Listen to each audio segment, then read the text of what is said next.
You know what? Let's just start here. We got a big game in Dallas. All right, we'll get to 49ers free agency. We got a lot going on there. Well, I'm just going to start off with Steve Kerr on with Grandy and Dibbs yesterday at the Willard and Dibbs show.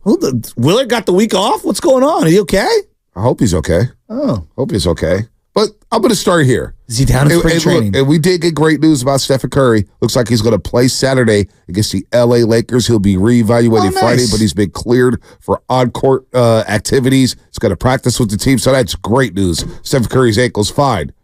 So much so that Steve Kerr feels really strongly about something with this team. Here's what he said. I just feel like, the season it's long. It really is a marathon, and you're going to have stretches in both directions, during the season. Things either go well or they don't, and I feel really strongly that our team is primed if we can, really stay healthy here down the stretch, get Steph back and stay healthy from there. I feel like we can make a really good run, and you never know what happens. If you do that, you could end up in a good spot and set you up for a good playoff run. So Steve Kerr still feels strongly about his basketball team with 18 games left that they can make a deep run in the Western Conference. And we watched the West last night. Minnesota beat the Clippers, and what a turnaround for them to be down 21-22 to end up winning by damn near 20. Sacramento blows out the Milwaukee Bucks. There's a lot going. OKC loses to Indiana. The West is deep this year. There's a lot of good basketball teams out West. But when you hear Steve Kerr say that, Shasky, what pops into your brain? They got to get healthy. I mean, they need Steph Curry, and I got to see what he looks like. And they need to play a little more consistent, especially when he's off the floor. That's something, knowing the lineups is very important. Like tonight, Bonte, I have no idea what their starting lineup's going to be. I have no idea what their rotations are going to be. And I just think it's easy to sit here and pull your hair out as a fan. Like, it's harder when guys are getting yo-yoed in, and it's not anyone's fault. I don't blame Steve Kerr. When you don't have Steph Curry, the top dog, like right now, Kawhi Leonard exits that game yesterday. Most normal thinking people are like, Clippers might be done if Kawhi doesn't make a return. Right. It's the same thing with the Warriors. If Steph doesn't return, Warriors might be done. But he will return, and he's going to return Saturday against the L.A. Lakers, most likely. So that's a good sign. No doubt. He's only going to miss. What is it, the game? What is that, 2 games now? He left, 3:59 left in the fourth quarter against Chicago last Thursday. So that's San Antonio. That's tonight against Dallas. So that'd be 3 games he missed. Look, I felt like other seasons in the NBA are a little easier to kind of get a feel for who the better teams are. Like when Phoenix was the best team in the league, far and away that year, and the Warriors were slightly behind them. They were the 2 best teams in the Western Conference. You felt like it was inevitable they were going to match up. And then Phoenix ended up losing before the Warriors even got a chance to play. Don't sleep on Memphis. Memphis was up there, too, and a lot of people believed in Memphis. That's true. You're 100% correct. But it felt like I had a good feel for where people were going to land when the season and the dust settled at the end of the year. This year, I just don't know. There's a lot of younger teams. There's a lot of teams that don't have the pedigree or the track record. And I feel like this year, more than any other, it's hard to correlate one game and into what I might see down the line. For example, the Warriors have their best win of the season, and just the game before was maybe their worst loss of the year. Right. And you can say, Joe, it's the final end of a trip. Yeah, I get all that. You lost by like 50, and then you won by like 20 going away against the Milwaukee Bucks. So it's hard for me to get a feel off of a singular game. Right. That's why I want to see, and this is where I'm going with this, give me 2 good weeks of Warrior basketball. Then I'll get a good feel for what they are. So you need 2 more good weeks from them because they just had a great month, right? They just went 12-3 in February. 14-4 in their last 18 games before the slip up here against Chicago and San Antonio. Obviously, you win Monday against San Antonio, but tonight you look at the opponent, and we've been highlighting these games for quite some time now. It's the Dallas Mavericks, and then you see the Lakers back-to-back. Yeah. Those teams are ahead of you here in the play-in. Ideally, you want to get to 7 and 8 in the play-in. I'm not sure if you can get to 6. Sacramento's rolling. You're 3 games behind Sacramento and Phoenix in the loss column. I'm not sure how feasible that is to catch them with 18 games left to play. But you do have 3 against Dallas, and this is 1 of 3. And right now, Dallas, after losing 5 of 6 games, they started to scuffle a bit. They're starting to roll again. They've won 3 in a row. And Lucas dropped 7 straight triple-doubles, and we cited the numbers yesterday. The guy is averaging 35, 10, and basically 10. since January 1st. What would your strategy be against Luka tonight? Well, this is a big Andrew Wiggins game and Kuminga game. But then I look at the other side and I'm saying, boy, lurking in the cut is Kyrie Irving. Say it again. Lurking in the cut is Kyrie Irving. Lurking in the cut. Sorry, I missed that. No. Kyrie Irving. Like, let's go to check Kyrie. You want to talk about an enigma. Kyrie is kind of that guy. But when you watch him play, you get tantalized because he's a phenomenal player. Right. There's no doubt about it. And when they built that team and when they made that trade last year, you were thinking like, this is why you need Kuminga to be out there, because if Wiggins is guarding one of these perimeter players, then Kuminga has to take the other. And I think this is where it's paramount, like getting Steph Curry back. It allows you to play Chris Paul off the bench. It allows you to play Klay Thompson off the bench. I think when you don't have the scoring punch of Steph Curry, now I've got to have Klay and CP3 more in that starting lineup, or at least in just different rotations. And I think defensively it makes it more difficult for you. Yeah, losing Curry this week is tough because of the tiebreaker purposes. Now, if you already lost one in Dallas, you can't lose more than 2 against Dallas, so you're going to lose that tiebreaker and be in the 9-10 range, and you're playing a single elimination game. But Dallas has they made some good trades at the deadline, bringing in P.J. Washington from Charlotte, bringing in Daniel Gafford from Washington. They got some size. They got some rim rollers. And this Derek Lively, the second kid out of Duke, he is a player. Yeah. He goes to the rim. He blocks shots. Kind of liked him at Duke. He was kind of rumored around the Warriors. You know, Warriors looking at him a little bit. You heard some rumors. But Derek Lively the other day against Chicago goes 11-12. But he's been solid all year long, knowing his role. Luka loves dishing off to him on the pick and roll. So this is a good Dallas team, man. And they're 37-28 right now. But you wish you had Steph Curry tonight, but can you steal it tonight? You know, Steve Kerr still believes his team can make a deep run. Warrior fans, how are you feeling right now? Because it feels like the momentum has shifted a little after that 14-4 sprint. You know, it just feels like it after Curry went down, you lose to Chicago, you had the lackluster loss to San Antonio, and I'm not sure how much the win on Monday did for Warrior fans. I don't know if they were like, oh, yeah, we're back on track. We beat the Spurs. They've won 14 games this season. Now, it was good to see CP do his thing, right? It was good to see Kuminga do his thing. It was good to see Pods get back on track. But I'm not sure how Warrior fans are feeling about a deep run this season. It feels like some of the air has been popped out of the balloon here after that big-time February for the Dubs. Well, I think it has. I think anytime Steph Curry gets hurt, you feel the effects for quite some time, and there's just an unknown. Because, I mean, he's the top dog. It's by far and away. You bring up Derek Lively. So tonight, let's go off tonight. I mean, this guy has been a force for them, and he's usually in their starting lineup. What do you do? Do you start TJD to go up against him? He is a legit 7-footer. Yeah.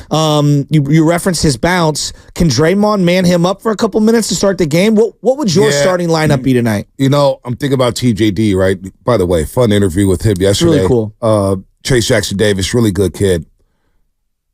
I would start him, but then I'm thinking about how Dallas will attack offensively. They're going to run a lot of pick and roll. And they're going to look for the mismatch. They're going to try to pick out TJD, get him out in space. And he's more than capable of defending, but I worry about him getting in early foul trouble, especially when he's short and benched, right? And these guys lively. They can run. P.J. Washington can run. I think Steve Kerr may just try out the same lineup he did the other night, where you see Wiggins, Kuminga, Klay, Draymond, and, of course, CP3. I think he's going to have to trot that out. CP3 starting no matter what. Yes. Like, we know that. You want to push the pace a little bit, no doubt, because Dallas does like to play slow, because Luka will ball pound. There's no doubt about that. He'll pound it. Dribble. You know, that's what Luka does, but he's very effective in doing that. So I'm just trying to think of defensive matchups when they get to pick and roll and the switches here. TJD's going to play a lot. I'm not sure you're going to start him.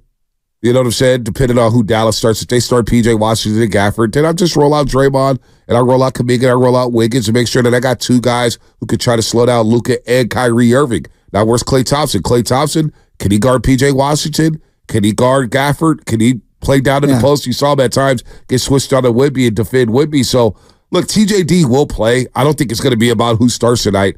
They're all going to play.